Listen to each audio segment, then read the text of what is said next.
It's time for Voice of Indie. Your hosts today are Beem Weeks, author, producer, and marketing monster for independent multimedia publisher Fresh Ink Group, and Stephen Gies, author, producer, composer, and publisher for Fresh Ink Group. Happy Hump Day, everybody. Another Wednesday in the books. Welcome to the Voice of Indie, show number 63. I'm your host, Beem Weeks, and with me, fresh off his, I guess you could call it a mini vacation last week, Mr. Stephen Gies. Tell us about what you did last week, Stephen. How you doing tonight? I'm doing great. We got great weather down here. We got an exciting guest tonight. I got a co-host that I can get along with. That couldn't be any better than this. But last week I went to see the Monkees farewell tour in Birmingham, Alabama, and man, that was fantastic. The Monkees were the thing when I was 8 years old. The Monkees are what made me realize that people make songs and made me want to learn an instrument. And I have since gone on and had a very successful music career, writing and composing music for television and for clients and TV commercials and things like that. So that was pretty cool. But there were two things in that show that really stood out to me. It was all class. At one point, Mickey Dolenz said, you know, it's hard for us to call ourselves the Monkees because there's only two of the four of us left. And he said, so we like to think of it as we're the two that are still here representing the Monkees. And then he paid tribute to the other guys that have been lost. And I just thought that was class. And then the other one was Mike Nesmith, who I could sense, and this is a personal opinion, that he's developing dementia. And I think that probably has a lot to do with this being their last hurrah going out and playing in public. But at one point he said, you know, it is. You know, we're getting to that age now to where the people like Peter Frampton are having to announce, hey, I can't keep doing this, you know, and I got to go now. But the thing that really stood out with me with Mike was, you know, we all know what the Monkees were. It was a manufactured kind of a Spice Girls situation with people who had a lot of talent, and they put it together as a multimedia band. And when you're 8 years old, that's the thing. And watching that TV show is really what got me into it. And Mike Nesmith said, you know, a lot of you out there, when you were kids, you were downstairs, you know, playing your Monkees albums because you didn't want anybody to know you liked the Monkees. And he said, but one of the things that has really gratified me my whole career is how many people have come up and told me that it was getting into the Monkees that got them into it, period, in the first place. And he said, so I like to think that those kids downstairs playing their records were being introduced to the Monkees. But the fact is, a lot of them were being introduced to music. And I thought that was pretty cool. Yeah, you know, you're talking about they're a manufactured band. Who cares? They recorded these songs. These guys actually sang on it, and in some cases played the instruments, but they definitely sang on it. It's their voices. Good music is good music. And they wound up writing a lot of the music, too. Once they got some clout after a year or two. Yeah. As soon as they got some clout, they started writing. But here's the thing. Even a group like Milli Vanilli, we throw that out and we chuckle, ha, ha, ha, ha, Milli Vanilli. However, those guys didn't really sing on that music, but the people who did were talented. There were some good songs. And this is coming from a metalhead. I'm a metalhead. I was listening to heavy metal back then, and I didn't care about that music, but I knew good music when I heard it. Those songs were good. So the Monkees, their soundtrack, I've got them on my iPod. That's a soundtrack from my youth. Today's big singing stars tend to buy their songs. Most of them don't write most of their songs.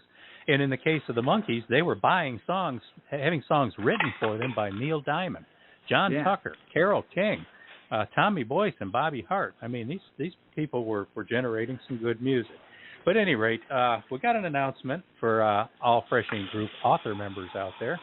It took us several years to get to the point where we could offer your ebooks through iTunes because they're, you know, so-and-sos over at Apple, and they always try to exclude other people from using their platforms if they can. And we have been selling through iTunes for a couple of years, but now we finally got it worked out with Apple where we are going to start offering all your books directly through their iReaders. So anybody who has an Apple iReader, an iPod, an iPad, or any of that kind of stuff, tap, tap, tap, and now the library will offer all Fresh Ink Group. I can't say all, probably 95% of Fresh Ink Group books. We've got a few early ones that were published years and years ago that aren't going to quite make the format. But any Fresh Ink Group books we've published in the last 3 or 4 years should go directly to iReaders now. Wow. So Jazz Baby's almost 10 years old, so I'm guessing that's not going to be in there. Well, we'll bummer. look. We got to see how it was formatted and what we got to do to them. But yeah, we all want right. people to call or tweet today, so you got to roll in for that. Yeah. Call 516-453-9902 right now and join us on air, or tweet us with the hashtag Fresh Ink Group in the body, and we'll read your comment or question live. That's 516-453-9902 or hashtag Fresh Ink Group. This show works a whole lot better when you, the audience, is involved as well. So give us a call, leave us a tweet. Yep, I'm looking at Twitter right now, waiting for that first tweet to come through today. Now, Hello Chattanooga, the book by David Carroll, 710 pages, chock full of photographs and lists and information, anecdotes and stories. It's now officially out. It's been out for, a little over a week now, something like that, and it's this week's bestseller at Fresh Ink Group. And there's a couple of interesting stats about it.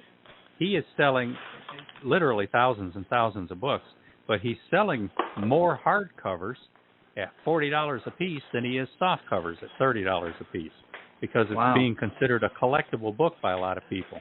He says when he goes out and does presentations to groups, if it's more of a rural area where it's not a high income kind of an area or whatever, he'll probably sell more soft covers at that one. But if you go to a like a Rotary Club meeting or something where it's a lot of business people who have income that they can afford to spend on a book, they're buying those hardcovers and snapping them up, sometimes 2 or 3 at a time. In the past couple of weeks, he has mailed out 600 copies to 25 states from people ordering them through his website. So he's calling me every couple of days now to arrange another truckload of books because he's worried about running out before Christmas. All right. Good for him. Go David Carroll. One other thing he mentioned, too, is when you got to mail out 600 books in a matter of a week or two and the orders are increasing, not decreasing, he says that it turned into a logistical nightmare, generating the labels and hauling these things to the post office and all that. He said he caught on to a thing called pirateship.com, which was established by the U.S. Postal Service, and it's an app by which you can, if you know the way to your package, if you got a scale at home, generate your own mailing label the way they do at the post office, put it on there yourself, pay for it directly through the website, and then just have them pick up boxes of prepackaged books ready to go for you. So he recommends that, pirateship.com. Those of you sending books out, you might want to check into that. All right. Legacy of Danger by Patricia A. Guthrie is now in pre-sale. Get over to Amazon and Barnes & Noble and all that stuff. Pre-sale. This is a Halloween release, October 31st. So it's, it fits in, it ties in with, because it's got some paranormal stuff in there in this book, and it ties in with that whole Halloween season. But get over there and order yours on pre-sale.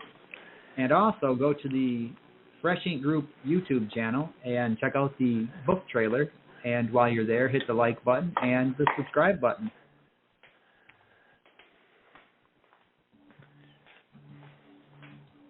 All right. There. Okay. All right. This isn't. All right. There we go. Got a manuscript you want the pros to see? FreshInkGroup.com's homepage has a free evaluation button. Share your best work with the members at Fresh Ink Group. Sometimes those buttons don't want to push. Yeah, I'll tell you. Okay. They jump. You click on them and they jump. This is important for planning purposes, authors. On November 6th, printing costs are going up 6%. That is by far the biggest leap that I have ever seen. And by November 5th is the last date for you to order author copies and be guaranteed to have them by Christmas. The options of expedited ordering and some of the expedited shipping options are now no longer available for the rest of the year. So if you're going to want quantities of author copies, get that order in now. Get it in this week. Yeah. If you miss a show, find us in the archive, in the Fresh Ink Group channel on YouTube, on Spotify, or under the podcast tab at FreshInkGroup.com, BeamWeeks.com, and StephenG's.com. On YouTube, be sure to like and subscribe.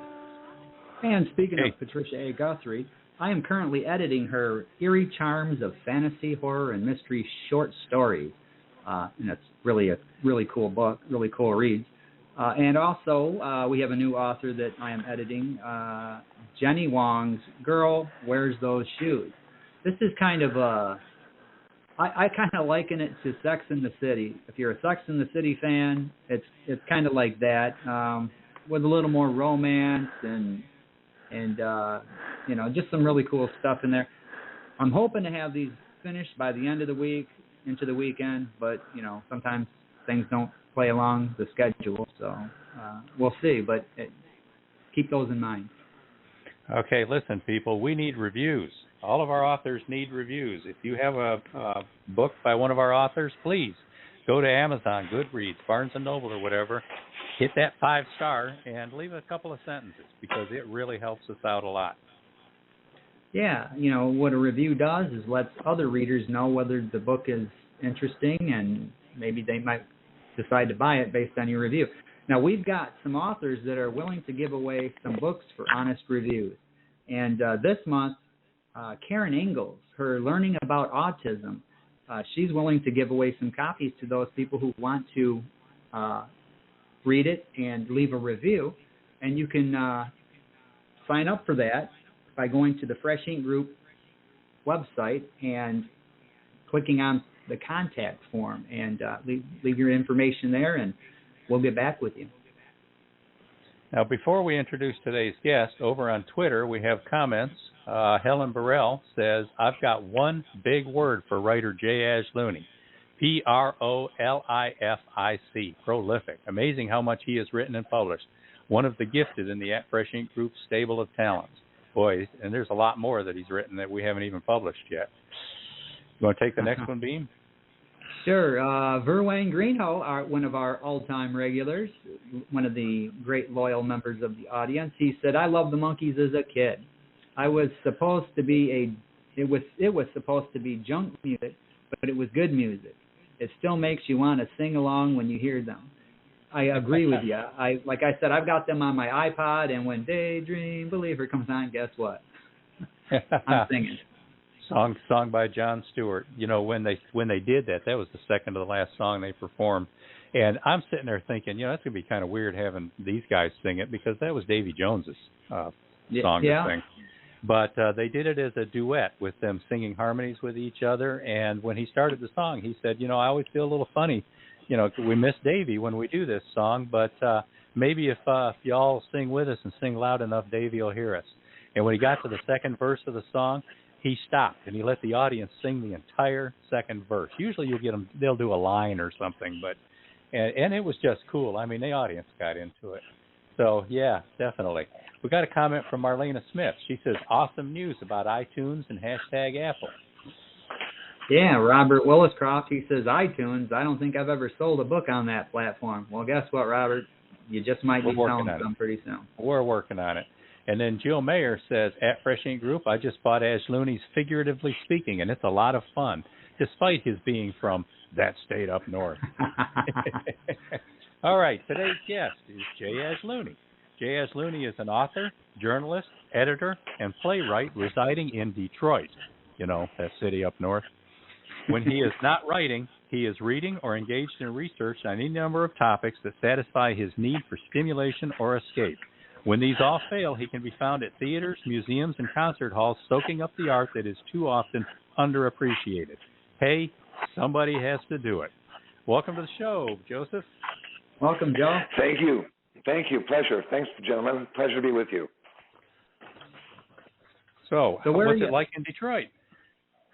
Well, today was a gorgeous day, I'm happy to report. We've had nice weather, but it's going to get a little chillier down the line. We had a lot of rain this summer, and unfortunately a lot of flooding, and really felt sorry for those folks. I helped a friend of mine clean out his basement, and I'll tell you, it's no fun.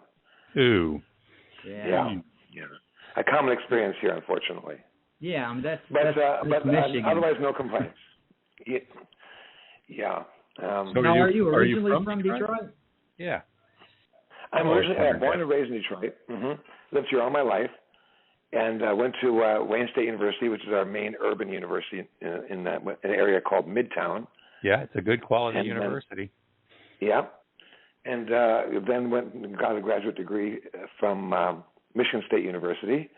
Well, but haven't stopped studying.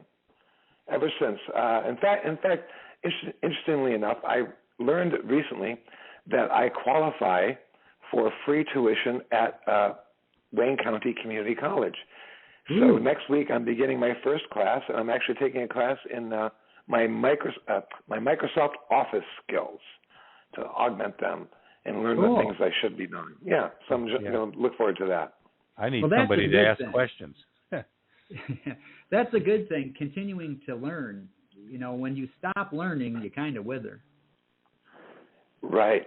You know, I've always been blessed with an insatiable sense of curiosity, and that sort of motivated me in my desire to learn new things and develop new interests and hobbies and passions and that kind of thing. And this particular book that we're going to be talking about today is really the result of one of my passions, which is theater.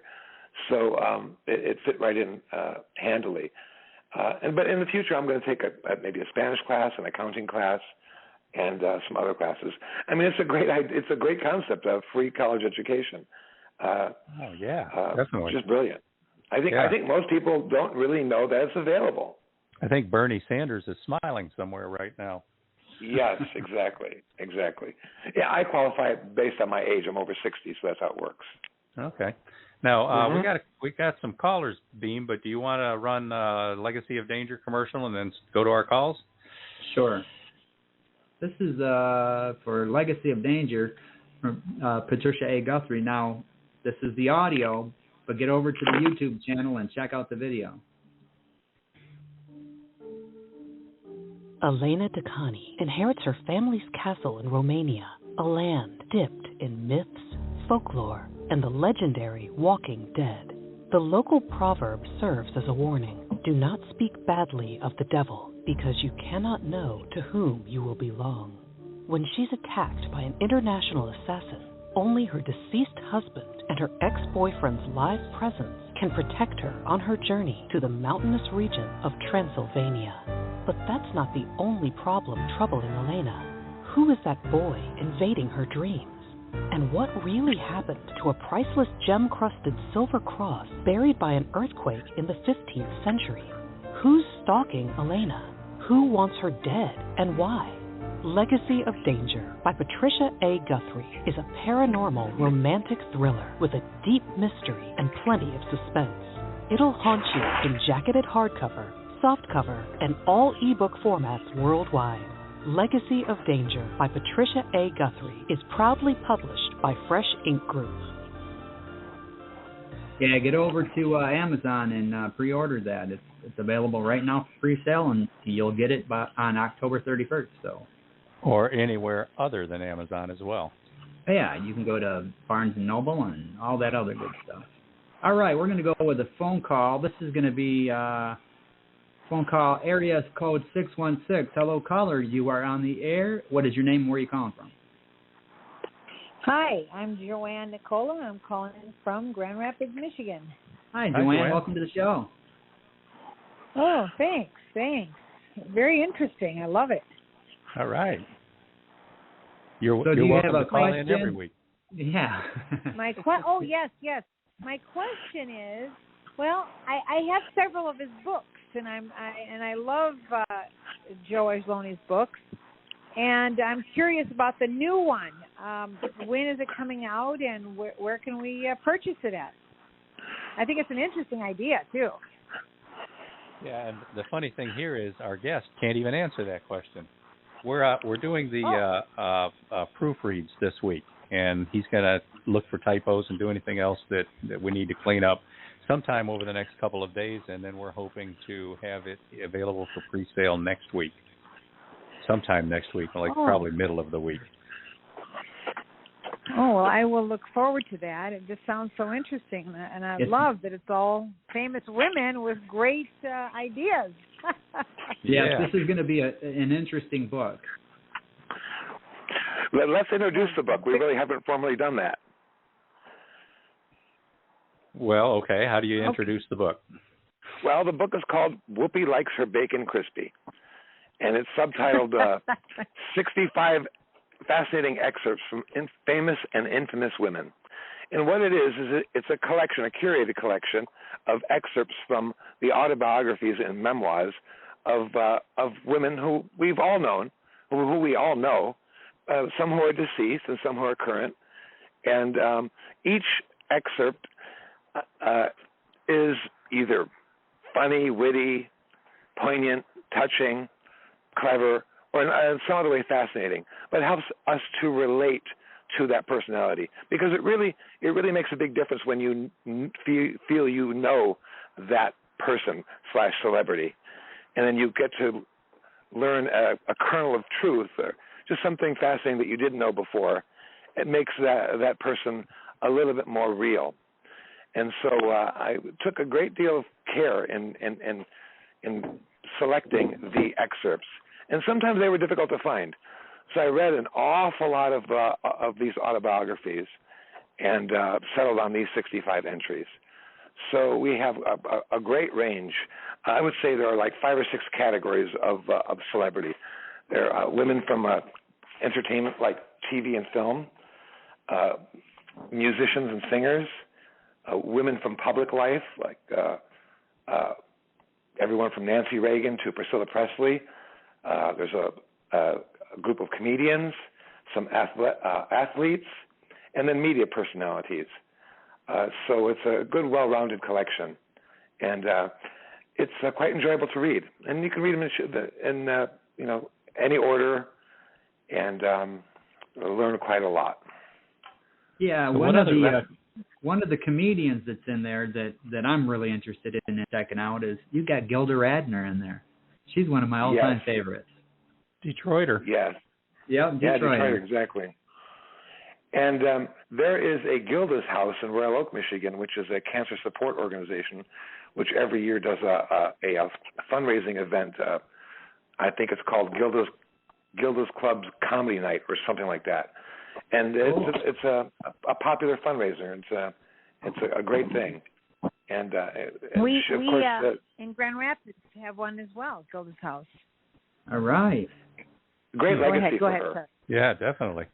So, Joanne, have you seen the video for Hello Chattanooga? Or for Whoopi Likes Her Bacon Crispy? I'm sitting here looking at the list of books. No, I have not yet. I'm looking forward to it. I just think it's an interesting name, and I love it. The concept. Okay, well, it's on YouTube right now, so when you get a chance, go check it out. Make sure you hit that like button. Fresh Ink Group. I certainly will. And subscribe to the Fresh Ink Group channel while you're there.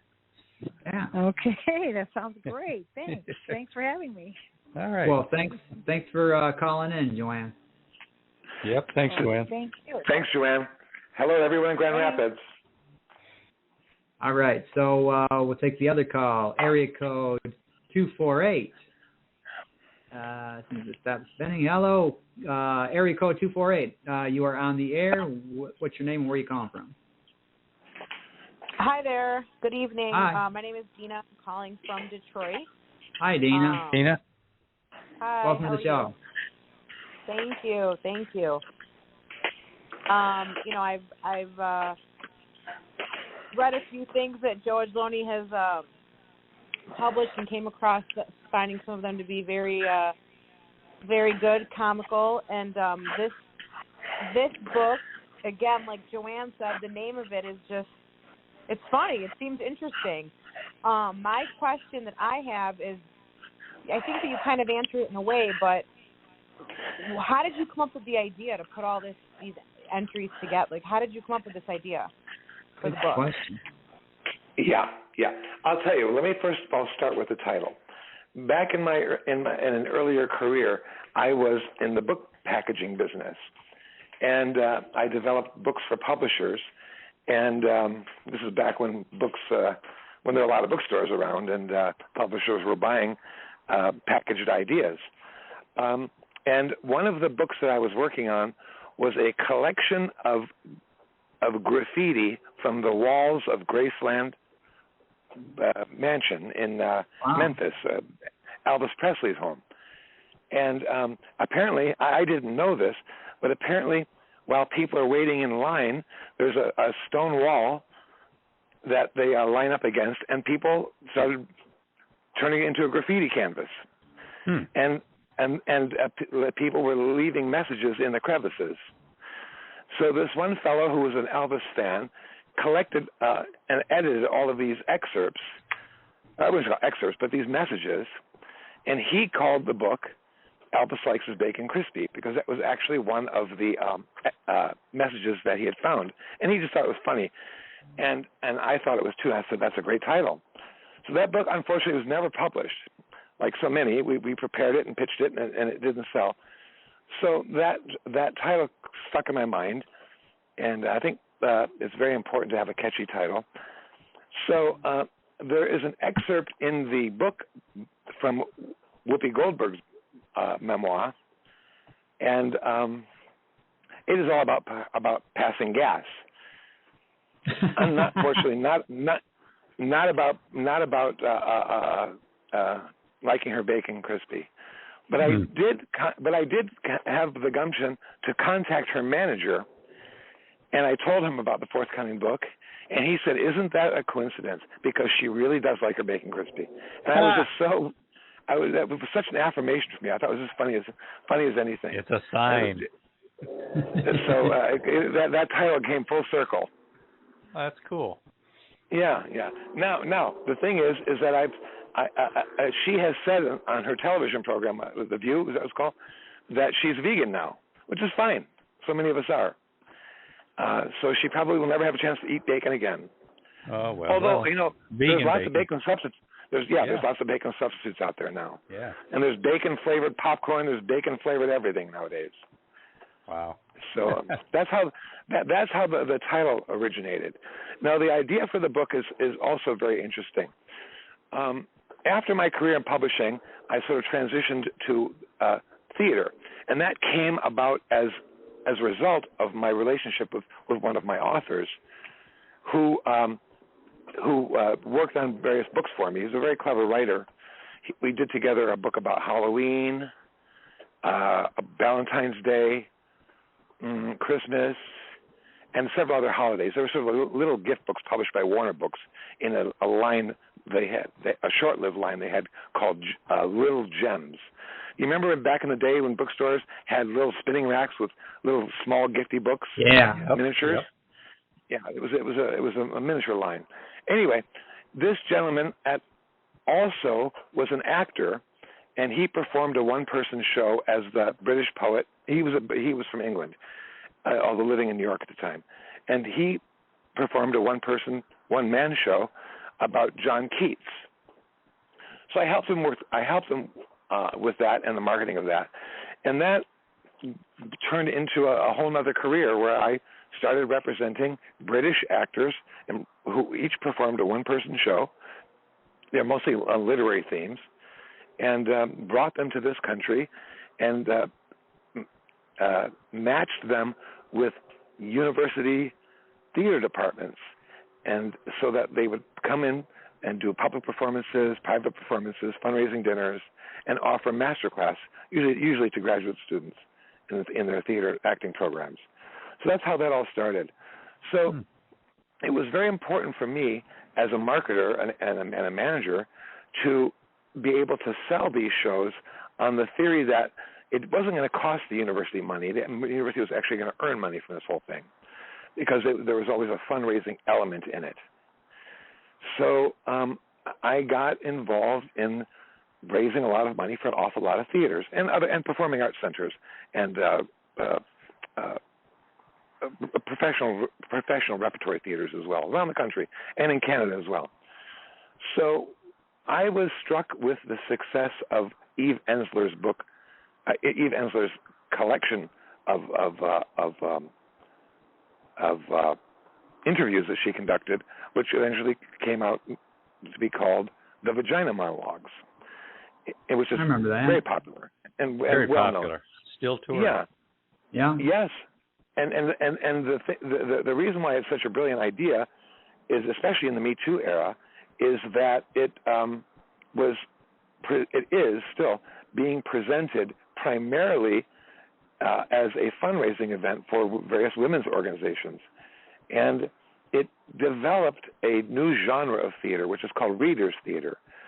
so that the theater company or whoever the presenting organization is can stage a show that is quite marketable and appealing to the masses without spending a lot of money on production, because it generally involves just 3 readers on a black box stage with three chairs and 3 like music stands as lecterns, in which they alternate reading of excerpts, and that's what the Vagina Monologues is.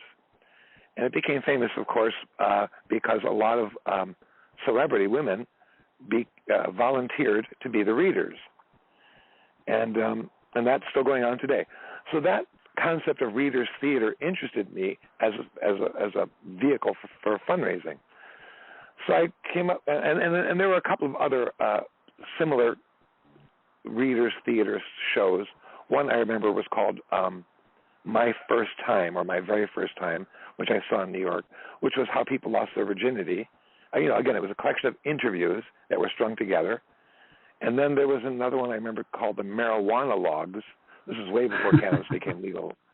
And that was all about people's experience, being high. And let me interject this here. We're in Michigan, everybody. Not everybody's in Michigan. In Michigan, marijuana is legal. You can go into stores and buy it and smoke it, and it's perfectly legal now. Yeah, and that's a trend that's happening throughout the country now. I think there are something like 25 states that at least have medicinal marijuana, at the least. But anyway, so I came up with this idea of putting together these excerpts from these celebrity autobiographies of women, because I thought they're more interesting. And I just started reading book after book from the library. Many of the books were old, and were published in the 60s and 70s. And so really, the list of excerpts in the book is a function of what was available in my various local libraries. And then when I learned of other books, I went and sought them out. And I could have gone on for quite a long time, but obviously you have to pull the plug at one point and call it quits. So I am very satisfied with the collection that we have. It's very diverse, and most importantly, from a reader's theater perspective, it's highly entertaining, because that's really what it has to be. So, like, for example, may I give you a few examples? Sure. We've got a bunch of calls lined up. Yeah, you've got callers. We got to run some commercials here. Okay. Well, I mean, Barbara Walters on what it was like setting up celebrity interviews. Goldie Hawn on a trek she took in rural India to save an elephant. Joan Collins on what it was like for her to meet Elizabeth Taylor. Julia Child on how she learned to cook, what motivated her to cooking. Lauren Bacall on a simple acting lesson she got from Humphrey Bogart. Madeleine Albright, the former Secretary of State, on what it's like flying in Air Force One. Shelley Winters, the actress, on what it was like being roommates with Marilyn Monroe. Wow. Tina Fey on what it's like being a working mom. Shelley Winters was a bombshell back in that day. She was. Yeah, and she had a bigger career at that time than Marilyn Monroe, but then Marilyn Monroe eclipsed her quite significantly. Tina Turner on what it was like that she had a learning disability. Gladys Knight on how she actually discovered the Jackson 5 for Motown, but unfortunately how Diana Ross was eventually credited with that discovery. Huh. There's a funny excerpt from Diane Keaton. It's a very brief one, but it's cute, to the point, on what it was like for her to meet Marlon Brando on the set of The Godfather. Ooh. There's a funny story by Carol Burnett on a practical joke she played when she was a kid, in which she pretended to have an identical twin sister. I got to meet her once. What a sweet lady. Lovely. She's also a Detroiter, by the way, interestingly enough. Yeah. A little tiny thing, too. She's like 4'11" or something, isn't she? I mean, I remember when I met her, it was like, whoa, she looks a lot bigger on TV. But most people do. I have the Sybil Shepherd on what it was like flirting with Bill Clinton. Carrie Fisher on her thoughts about Michael Jackson's sexuality, which is very, very insightful. The actress Ava Gardner, on why she always felt that she was only ever acting as an actress, that she never had any interest in it. She sort of fell into it. She said largely due to her beauty. There's also a very telling excerpt from Monica Seles, the professional tennis player, on what it was like to have complaints from other tennis players over her grunting when she hit the ball. Yes, I remember that, and yeah, that was because it threw other people's games off. Right. And she had to deal with that as an issue. She had to answer to officials and referees and that sort of thing, because they were afraid that she was having an unfair advantage. So that's just a few of them. We can't all play as calmly as McEnroe. No. There's a nice and again poignant excerpt from Audrey Meadows, who played Jackie Gleason's wife in The Honeymooners, Alice. She played the Alice character. Mm-hmm. On Jackie Gleason's boy-like fascination with Lionel Trains, which lasted his entire life. Wow. I didn't know that. Yeah. That's the thing. Is this book is full of things that we didn't know. So, it helps to round out these people. How about we move on to another call here? Well, sure. Quick, run the word commercial, and then let's take some calls. Okay. Thank you. Way behind Thank you for on the our call, tabs. Dina. We appreciate that. Yeah, thanks, Dina. Thank you, and the title's definitely catchy and great. Thank you. Thank you. Yeah, Marlena Smith on Twitter agrees. She says, I love the title and the concept. Okay, so we're doing Hello Chattanooga? Or no, the word books. book? We're going to do the word book, all right.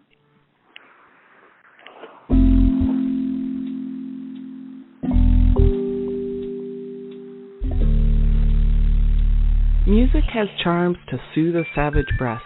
Nothing is certain but death and taxes. God helps those who help themselves. We've all heard these sayings, but have you ever wondered who said that? Hey, we've all looked for another way to say something, so wouldn't a resource for common ways of speaking come in handy?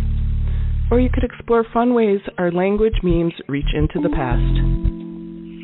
You could simply say, you win, but other ways to say it. Grab the brass ring, beat the odds, get the gold, hit the jackpot, beat the pants off of them, and many more. It's all figuratively speaking. Who said that? Figuratively Speaking by Ajlouny, author, playwright, and word maven. Educational but interesting and fun. Explore the many ways we use language and then keep these books for reference.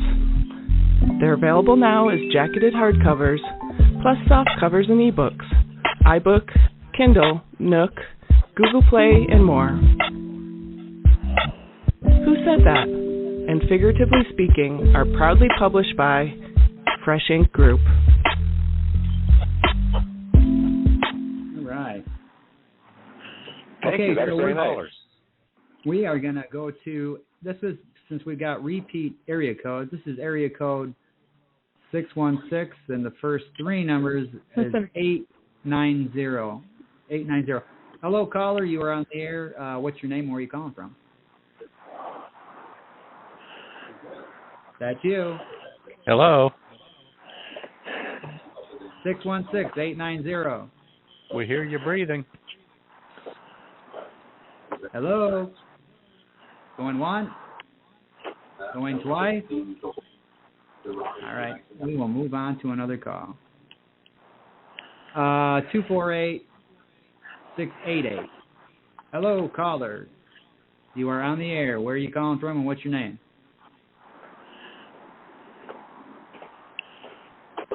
Two 248-688. Hello. Boy, this almost never happens. Certainly not twice in a row. No. It's like they're listening, but not quite listening.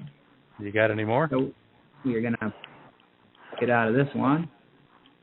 All right. Well, maybe they'll come back. Well, they're there. They're just not listening to the phone and catching their number.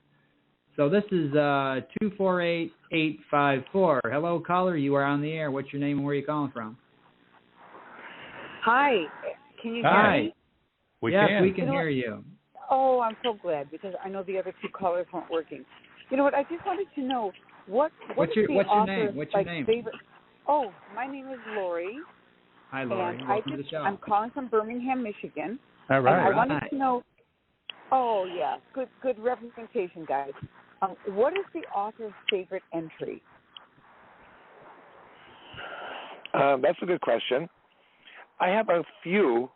I mentioned the Shelley Winters excerpt about her living with Marilyn Monroe. I've always had a deep interest in Marilyn Monroe, and that interest, that fascination began when I met a woman who looked like her and sort of acted what I imagined Marilyn Monroe must be like. So I ended up writing a play about Marilyn Monroe, a two-person play called Norma Jean, Marilyn, and I. Actually, it's Marilyn, Norma Jean, and me.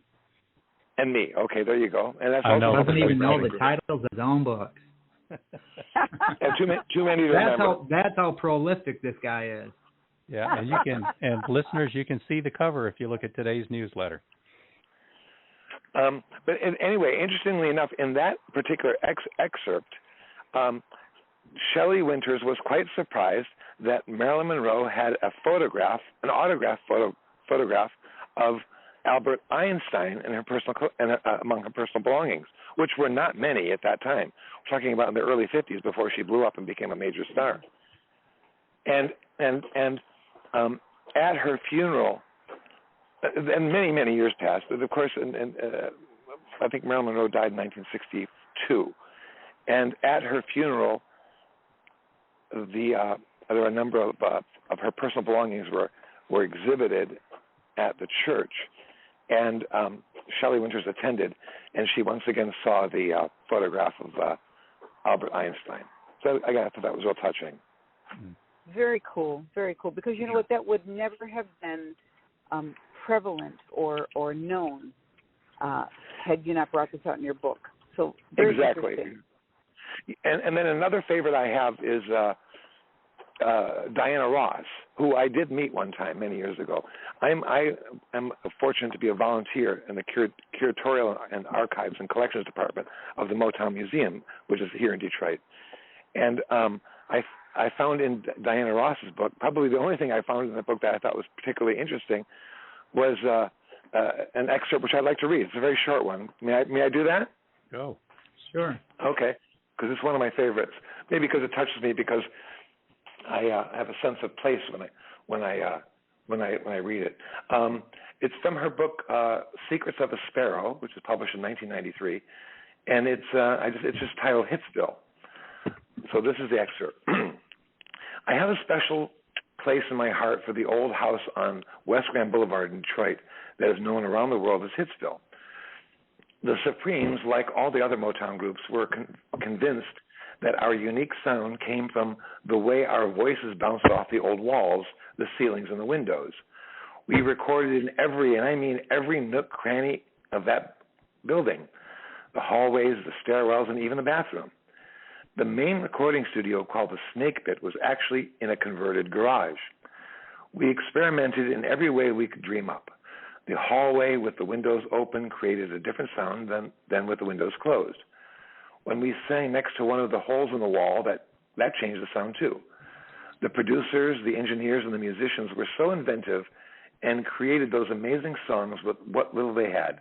Believe me, there was nothing fancy about Hitsville back then. Have you ever sung in the shower and thought how pure and interesting it sounded? There was a small toilet closet in the rear of the makeshift studio, behind the control room. Somebody discovered, and you can imagine how, that it created a perfect echo chamber. When I started singing leads, as one of the engineers decided to hang a microphone above the toilet bowl to augment my tones. I remember late one evening when we were doing take after take and my throat was weak and I was weary and wanting to go home, finding myself singing my heart out and trying not to focus on the sink in front of me and thinking, I guess show business isn't as glamorous as I thought it would be. Oh, that's very, very cool. Mm-hmm. And I've been in the snake pit many times, and that bathroom is long gone, but the control room is still there, and so that touched me, and it was true. It was just nothing but an ordinary house that was turned into this amazing creative hub. Yeah, right there on the street between other houses. It's just weird. You drive down the street and there it is. Yep. and the museum is undergoing a major renovation expansion right now. It's presently closed, and it's going to be reopening in about a year or 15 months, and it'll be just a really super duper tourist attraction for the Detroit area. So I'm looking forward to that. And there's do you know the actress Cameron Manheim?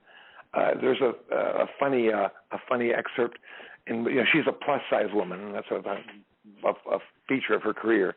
And there's a funny excerpt about how she went to a nudist beach, and got laid down in a private area where no one would recognize her. And while she's there, who walks past is her mother and father and uncle and aunt.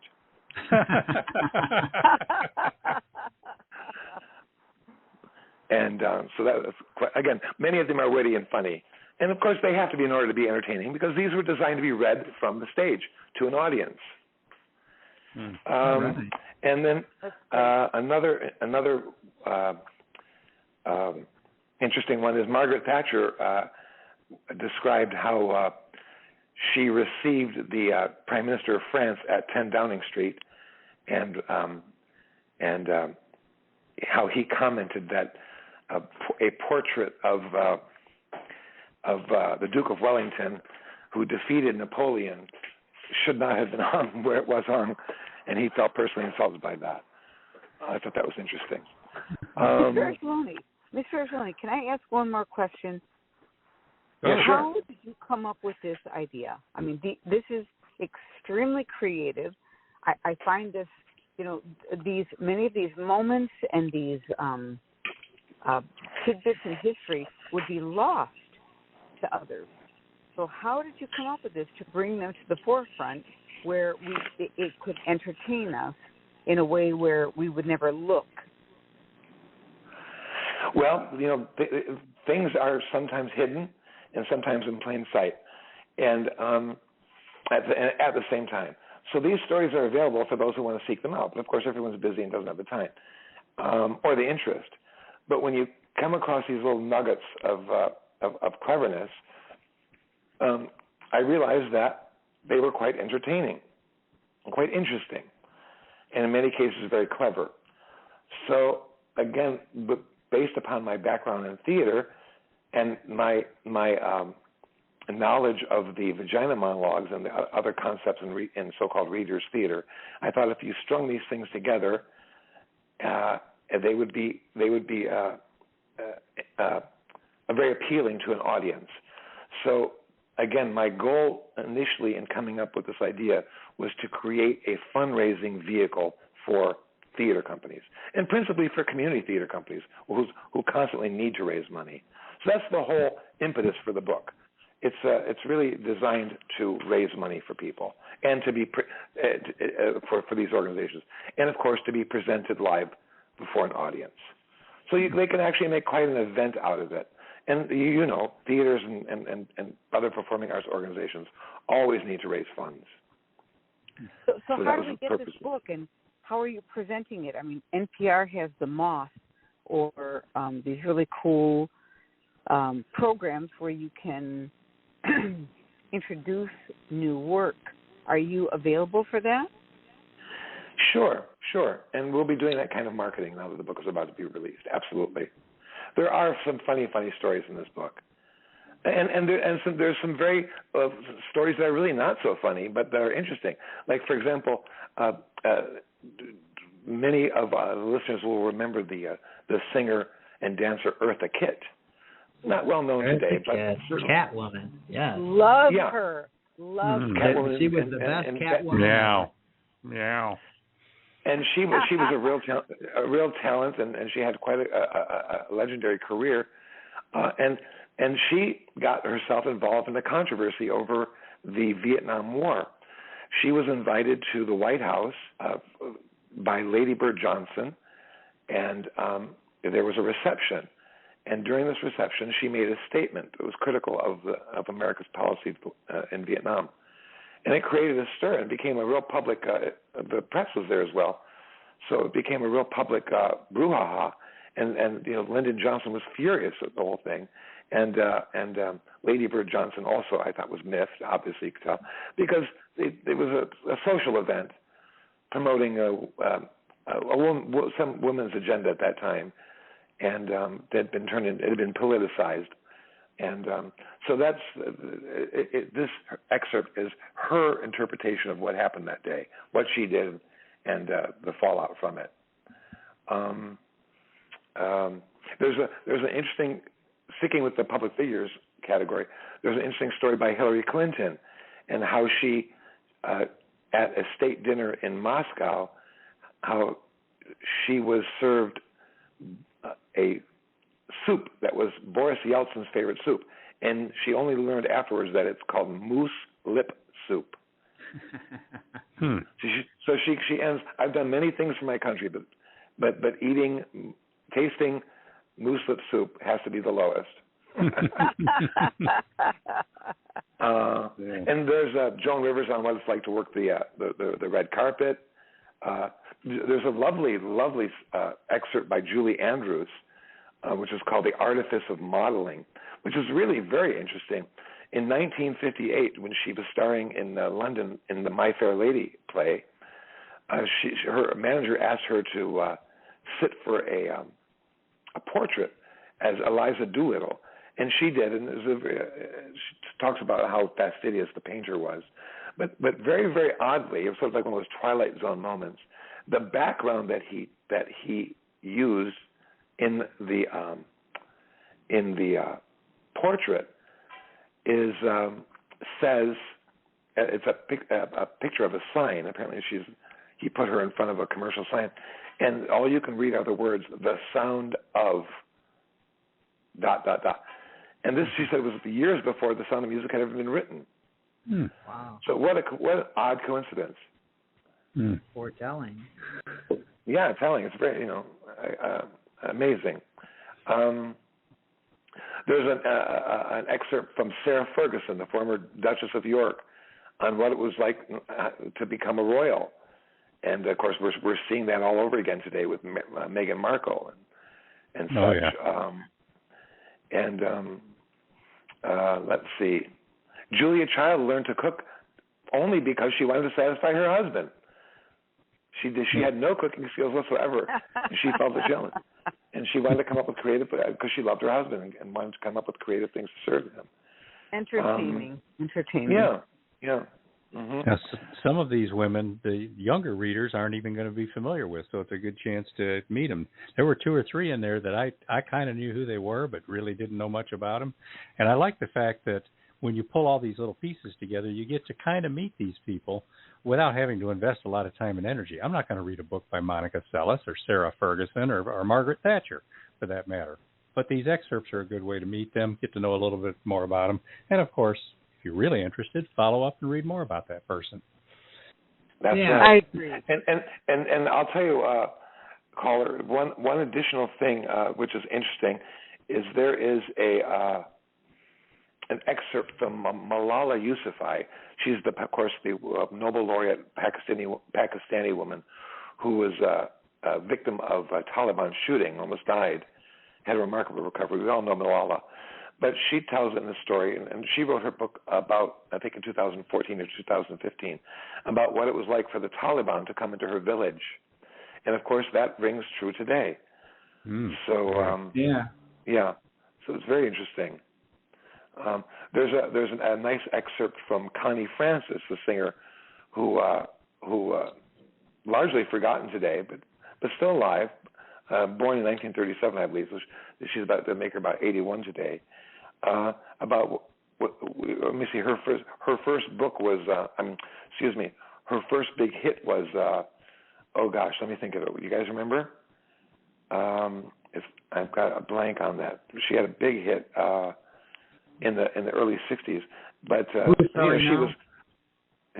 Who's Sorry Now? Exactly. Who's Sorry Now? Yeah. That was the name of her book. That was a name of her book as well. Anyway, she was sort of among the, like Annette Funicello, Frankie Avalon group of teens at that time, the early '60s, before the Beatles, and her excerpt is about what it was like to appear as a young woman on the Dick Clark program, American Bandstand. Again, some insight that we wouldn't otherwise have. Yeah. That was such a huge show back then. I have an excerpt from the comedian Rita Rudner about what it was like how she scored tickets to see Barbra Streisand in Madison Square Garden. Yeah, she's a smart lady. She always comes off goofy, but that's a smart woman. Oh yeah, she's old school. I remember seeing her back in the '70s, early '80s when she was just getting going as a kind of a name in the comedy business. Yes, she had a long residency at the New York casino in Vegas. I remember seeing her there. Anyway, and then there's a very interesting excerpt from Joan Baez about really how she learned to become an activist, and that was she can pinpoint it to an event when she was attending junior college, and it's a very, very interesting story about how one of her teachers was sort of suppressed by the university, and she thought that was unfair, and so she took action to defend that professor, and that led to her career as an activist. So that's a very telling story, and offers some explanations as to her whole career. So those are some of my favorites. Yeah. Caller, do you have any other questions for Joseph? Lori? Yes, I do. You know what? I wanted to know how can I get Mr. Ajlouny to stage a live reading of this? Throw a rock at him. That's sometimes what it takes. Well, it's a matter of me personally marketing it to the community theater groups, which is frankly an easy sell. And I haven't begun that yet, but I'll begin that task soon. I know there are many that are lined up waiting to do this, so I'm looking forward to that. Again, nothing gives me more pleasure than to help these organizations raise money. And if you have any specific requests or want to establish contact, we've got a contact form at freshinkgroup.com. Just let us know, and we'll put you in touch. Okay, well, thanks for the questions. I appreciate it very much. Yeah. Thanks for your interest in my writing. Thanks, Lori. Beam, you want to go ahead and play the commercial? So, hold on. What were you saying? Lori, you had another question? No, I just was commenting. I was just commenting how interesting this is, because I would have never thought to look these people up individually, but when they come in these snippets and it comes in a collection, it's so much easier. Yeah. So that's what I found very fascinating. Well, and the artwork that goes with them is fun, yeah, too. When you called, what you said was that he's kind of collecting these things for history, and they're all there in one place.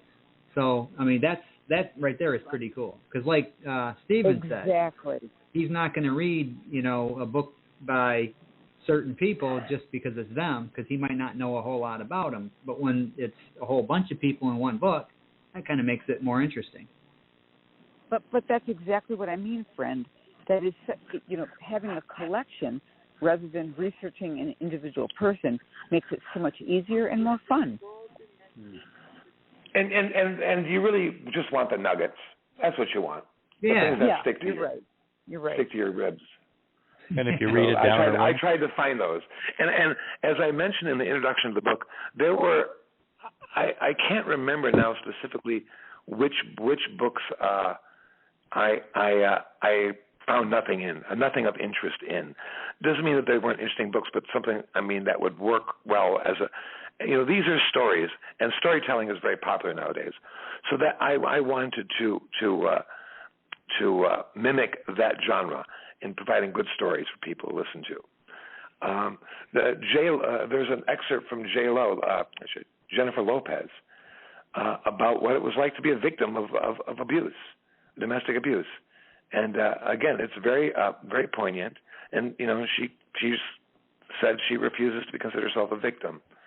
That it really empowered her, but that she understands now, what it's like, and she has great empathy for women who find themselves in these abusive situations. But that's very powerful. That's very powerful for other women who have absolutely been abused to hear this. Yeah. So all right, thank again, you for the call, there are Lori. 65 excerpts. So I've just summarized about some of them. Okay, I'm signing off. Thank you, guys. Thanks, Lori. Roll that. All right, roll that ad, Beem. Yeah, we do have another call, but we're going to do, which one are we doing? Whoopi Bacon. All righty, this is Whoopi likes her bacon crispy. Every person has a private life and a secret self. This is true of those we know and people we only know because they are famous. Discover fascinating, intimate, clever, witty, poignant, insightful tales from a diverse roster of notable women who dare reveal both the unknown and the previously undisclosed. But these are not gossipy tales. No, they are personal, anecdotal, always meaningful stories for quiet reading, sharing aloud, even performing from the stage. Compiled by Detroit playwright J. Ajlouny, Whoopi Likes Her Bacon Crispy, 65 fascinating excerpts from the memoirs of famous and infamous women is illustrated with whimsical portraits that capture these remarkable celebrities at their best. Choose your own from laminate hardcover, softback, and digital editions, all proudly published by Fresh Ink Group. Come away with a richer appreciation of these talented women and smile for permitting them to entertain you in unexpected and delightful ways.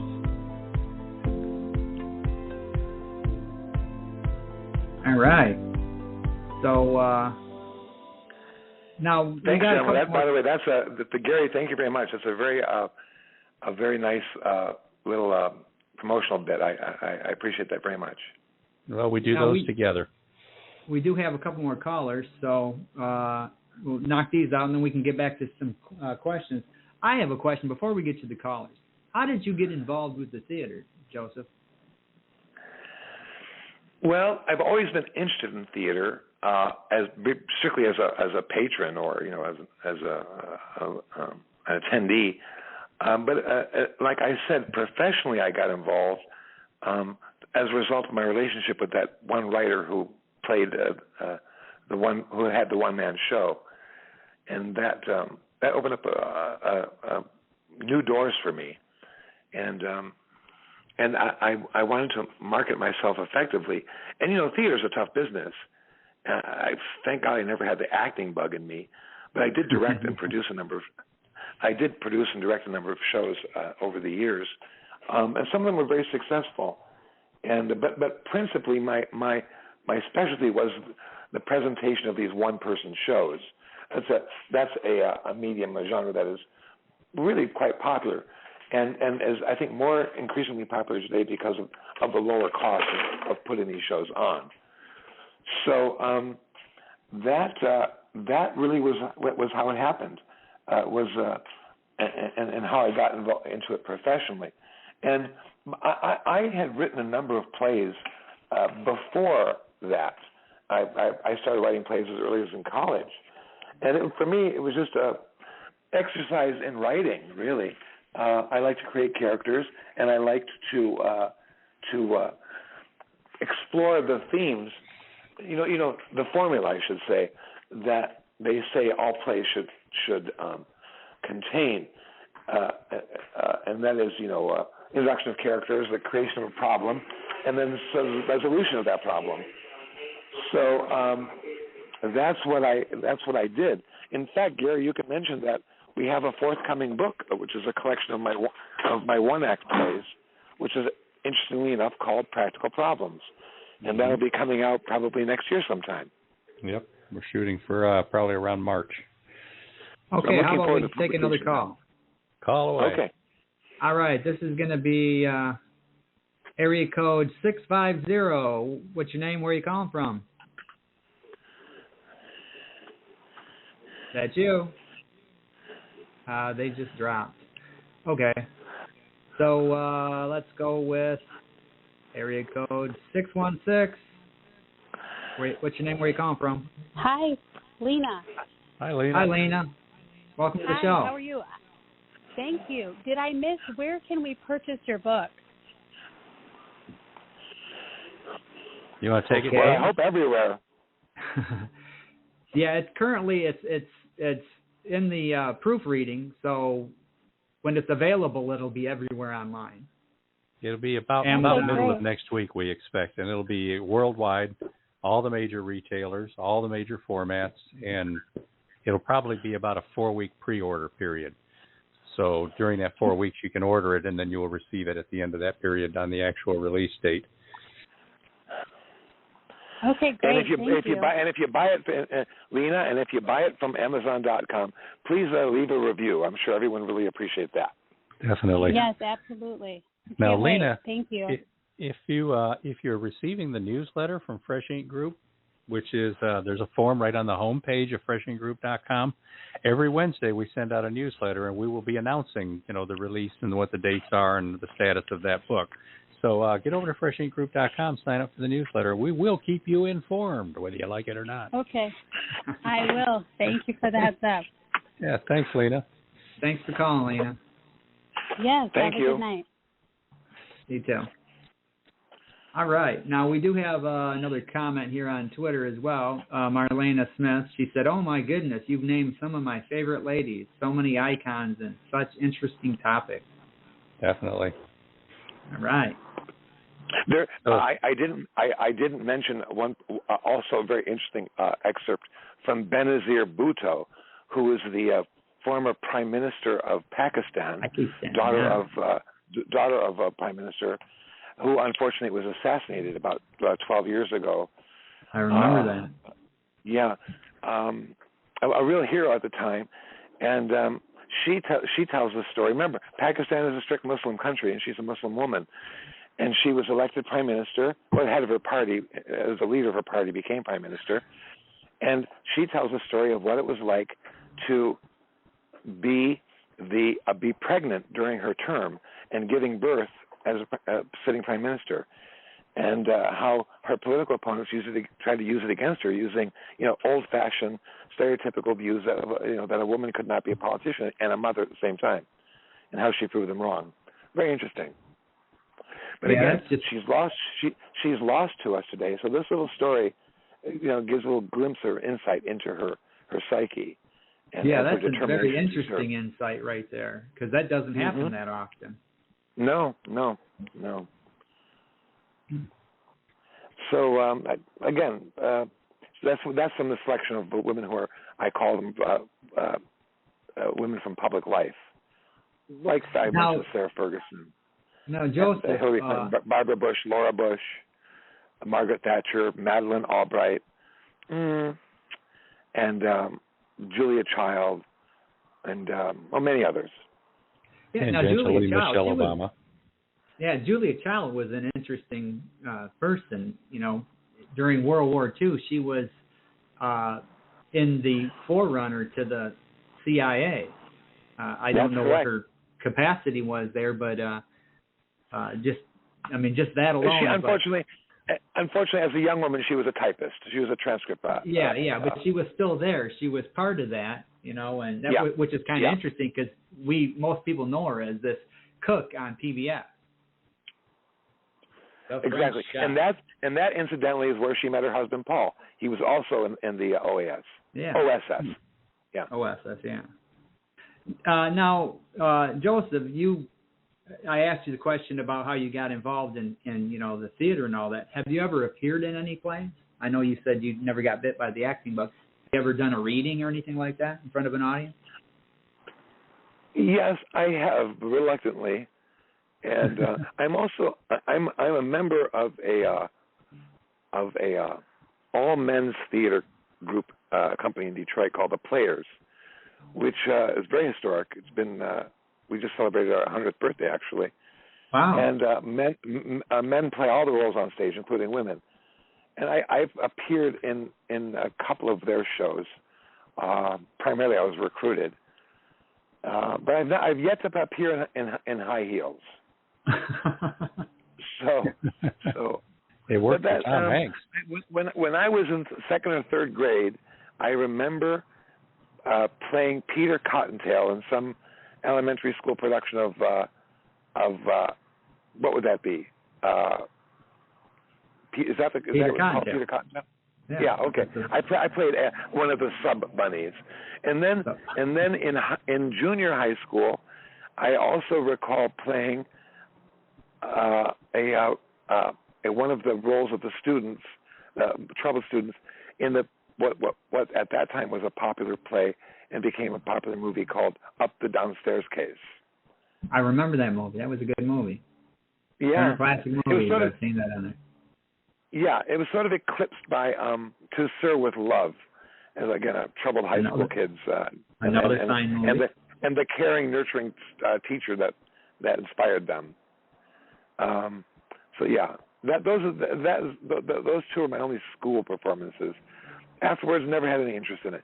I've always been interested in theater. I've done lots of work behind the scenes in production and crew work. I've built sets. I've worked sound and lights. I've done all that kind of stuff. In Royal Oak, Michigan, there's a theater, an old vaudeville movie house, which was converted, which sank into dereliction, and helped renovate that for about 3 years. Just volunteer, just scraping old paint and pulling out old carpet and all that. But very successful, and it's doing great today. It's probably in its 20th year of production. It's a great community theater. They do wonderful shows. They have a devoted group of actors and volunteers that support it. It's entirely volunteer run. It's called Stagecrafters in Royal Oak, Michigan. So I've done lots of work with, and I was the president for a time of a community theater group, also in the Detroit area, called the Livonia Redford Theater Guild, which unfortunately is defunct now. And I'll have some stories about that experience. There's a lot of drama behind the scenes in theater. Let me put it that way. Sometimes I wonder how these shows ever make it up on stage. But maybe that's how they do, with all that drama, that kinetic energy. Yeah, that's what it takes, and a lot of enthusiasm from people who enjoy it. I have in more recent years become more enchanted with musicals, and I enjoy a good musical. It includes some of the classics and then modern. I thought Hamilton was great, wonderful, very inventive. And I just learned yesterday, oddly enough, that the original title for Hamilton was called the Hamilton Mixtape. It's interesting. Wow. Yeah. That reminds me of another story that bounced to my mind the other day. There's an excerpt from Marlo Thomas on her relationship with her father, Danny Thomas, who of course was the founder of St. Jude's Hospital in Memphis. Yeah. She now is, I think, the chairman of the board of St. Jude. Anyway, and of course he had a show in the 50s, early 60s called Make Room for Daddy. Make Room for Daddy, right? And so she used that as a motif, the idea of how she was the real child of America's daddy, and how he discouraged her from acting, and didn't want her. He wanted her to become a professional, and so she finally made it, and her mother chastised Danny and said, "Don't you think you're too hard on Marlo?"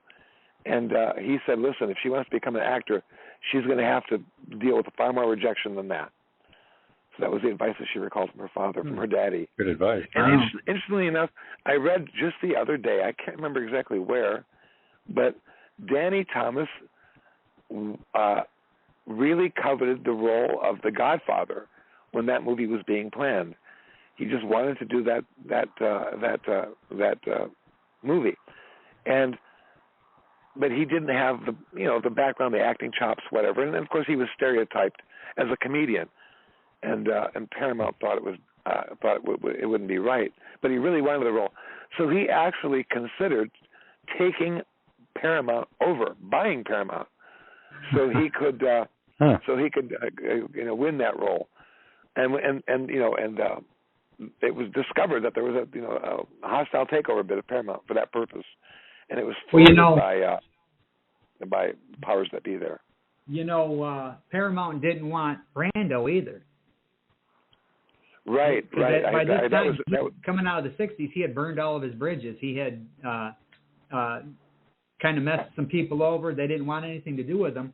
And what they did was, what Francis Ford Coppola did was he had the makeup guy put Brando in full Godfather makeup. They aged him by like 30 years, and he did a screen test. And through the screen test, they watched the screen test, and the people at Paramount said, "This guy's perfect. Who is it?" And they said, "Brando." So they put all these stipulations into the contract that if he messes up, he's gone, he's not getting paid, they're going to take over the film from Coppola, and it turned out to be, a classic. Right. I'm just having a hard time. I read in that same article that Brando was only 47 at that time. Yeah, and they made him look 60-something years old.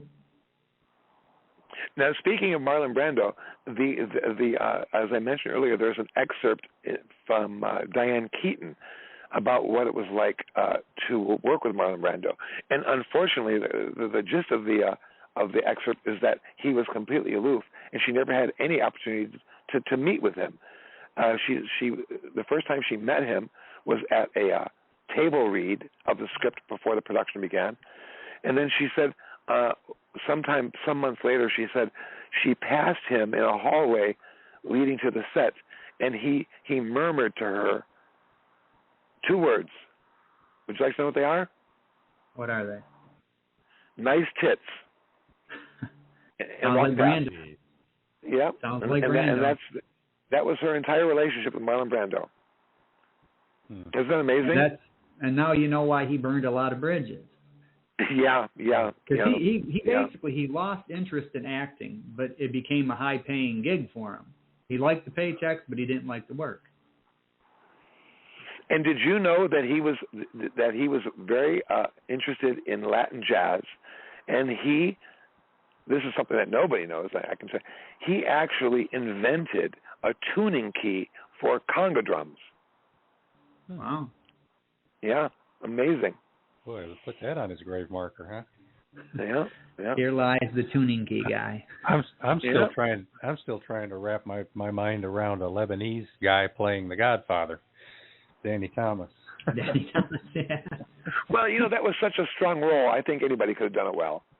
Well, I remember. I don't know that anybody could. I really don't. I think that Brando was brilliant in that role. Yeah. He was. You know who I thought would have been better in that role, or who would have been exceptionally good? Again, a counter casting is the singer and actor Burl Ives. I thought he would have been brilliant in that role. Big guy, authoritative. Yeah, he was in. I saw him in a movie mid-70s. And he played kind of a rough guy. And I can't think of what the movie was. I want to say Jeremiah Johnson, maybe. And he was, could be. I don't know. He was a trapper, and it seemed to me he was the guy that was killing people to steal their gold teeth. Right. Again, it was a very dark role. So I could see that as the Godfather, knowing that he's capable of playing a dark role. And he came up into acting as first from being a folk singer. Yeah. He was an early folk singer in the 40s. All kinds of cool songs. Mm-hmm. Uh-huh. Kids TV specials. Rudolph. He played a role. He played a very a good role in one of the Tennessee Williams film adaptations, A Cat on a Hot Tin Roof. I believe I've seen that. Believe he was. Or the even bigger classic, Rudolph the Red-Nosed Reindeer. Yeah, there you Rudolph. Go. Yeah. So that's interesting. So that's Marlon Brando and Diane Keaton, the excerpt from the book. And how did we get started on Marlon Brando? We were talking about The Godfather, Danny Thomas. Godfather. Marlon Thomas. Yeah. See how it all comes back to the book? It comes back to the excerpt. Danny Thomas wanting to be the Godfather, yeah. Danny Thomas. You could probably do. There's a episode of The Golden Girls where I'm thinking it was Blanche, her daughter, came out as a lesbian, and Dorothy's mother, Sophia, was saying, "Oh, yeah, a lesbian. Danny Thomas is one." To which Dorothy says, "That's Lebanese, Mom." Yeah, that was funny. It was a funny line. It's just one that stuck with me. I used to love watching the Golden Girls. Just a great show. Cute.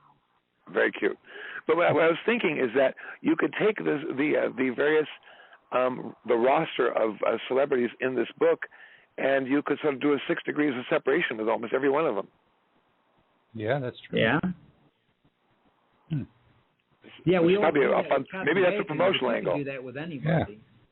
Yeah. Now it's easier with celebrities, though. Yeah, so I'm saying any celebrity, not just regular people. Not 6 degrees of separation. I'm sorry, 6 degrees of Kevin Bacon. Yeah. It's the same thing, basically. That's what it refers to, yeah. Yeah. So there is one more book I want to ask about. We're running out of time here, down to our last minutes. It's a departure from your other books, Adventures in Leninland. What's the story behind that book? What's that about? That's a book about my working tour of the Soviet Union in its final couple of years.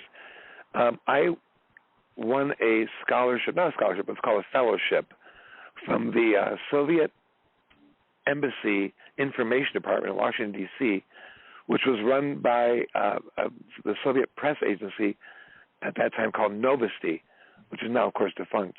And they sent me over to the Soviet Union for 6 months. And while I was there, I arranged, prior to me leaving, I arranged with the Detroit News at that time to be a stringer, and because I was always a fledgling journalist. And I wrote a bunch of articles while I was there about the various places I visited and people I met. Again, as the Soviet Union was tinkering, this was in the last 2 years of Gorbachev's rule. And it just struck me as being a very surreal, very unusual, bizarre place. So Adventures in Leninland is a collection of these articles that I wrote that were syndicated, and there were some great stories in that book. Just tremendous memories I have of.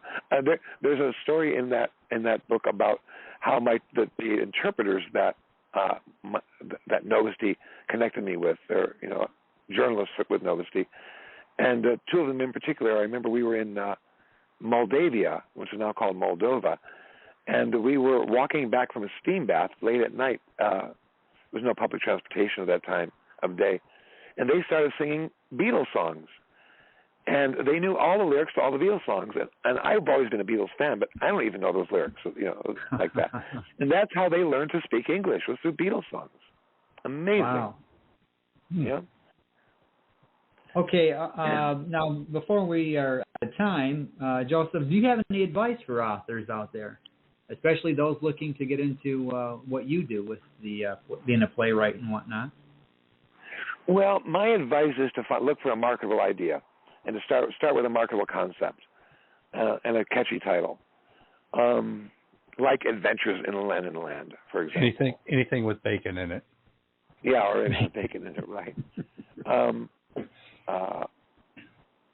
And because it's important to be able to promote your book and to be able to get some, especially in this day and age where there's so much media coming at you and there's all these distractions and there's a story of the day and then it moves on, is you got to come up with an idea that's catchy and that is appealing to people that you can sell. I've never been interested in writing fiction, although my plays are fictional. But you can market a play a little bit differently than you can market a novel. But novels are hard, are a labor of love, and you have to be really passionate about that. And that's not the kind of writer I am. My background is in journalism. I'm more of a hit and move on sort of writer. So I see these books and these articles and plays as individual standalone projects, and then move on to the next one. So my advice is look for something that that can be quote unquote a project. Good advice. That you can get your sink your teeth into, as they say. Now, any of the listeners, if you want to talk to Joseph, to interact with him at all, or send them a message, ask a question, whatever. We have a contact form at freshinkgroup.com. Or how else can they find you out there, Joseph? Well, I have a website, ajlouny.com. You can do a contact me submission. Last name is Ajlouny, Ajlouny. It's a name that has its origin in a northern Jordan, which is famous today for the remains of a Crusader fort that are built there in the desert. That's a territory of Ajlouny. I have visited there one time. Yes, 1984. Oh. Yes, and they are very much in need of water. They have an issue with water, and they announced that they made a deal with Israel to import 26 billion gallons of water a year. So that's good for them. Wow. And then of course I have a Twitter, and the handle is at J_Ajlouny. But Twitter.com/ is that how it works, Beem? At J_Ajlouny. Get on Twitter and they'll find it. That's my Twitter handle. Yeah. The best way is through my website. All right. Terrific. Where you can click on a link to buy any of my books. There you go. Sell. Yeah. Plug. Well, thanks for being on the show, Mr. Ajlouny. I want to thank you, gentlemen, for your preparation, for your professionalism, for your good fellowship. Thank you so much. We appreciated having you on, taking time out of your Wednesday and joining, talking to our audience. So they learned something new, and hopefully once Whoopi's crisp bacon is available, everybody will rush out and get it. Yep, definitely. Or being an audience where it's being presented, and then having the opportunity to have the actresses or the speakers, if you will, the presenters, autograph the book. Yeah, so definitely. As a keepsake. Yeah. All right, we want to remind all of our guests, we've done 60-something episodes now. Get out there and pitch your show in the archives. Help us grow those numbers. We're starting out with fewer than 100 listeners live, but those numbers are growing to 1,200, 1,400, or whatever within the coming weeks from people listening to the shows. And we're finding big variances. Those authors and guests who are out there promoting, sending links out, putting it on Facebook or whatever, and say, hey, if you missed my interview, listen here. They're running those numbers up, and the people who aren't doing that are not. So get out there and promote your own show. Help us grow the numbers and get your brand out there. Yeah. So is that, Gary, in other words, the show is recorded and available on demand at your website? Yes, it's Spotify, at freshinkgroup.com, at beamweeks.com, at stephengs.com, and on YouTube. Yeah, and if you look on YouTube, hit that like, that thumbs up, and make sure you subscribe to our channel. Yeah, these shows, the guests that have been on here that still take an interest in this and promote their show, those shows are seeing a lot of numbers, and that only helps them.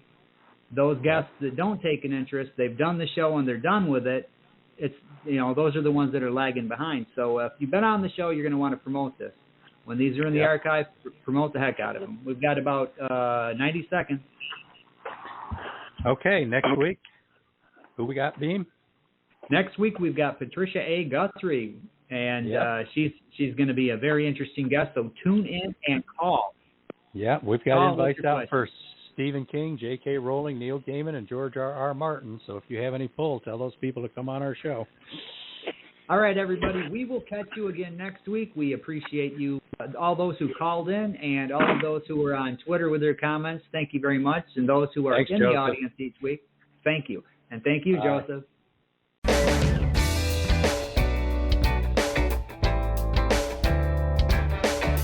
You've been a part of Voice of Indie, a production of Fresh Ink Group. Spread the word, support our guests, then find us at freshinkgroup.com. And be sure to hashtag Fresh Ink Group.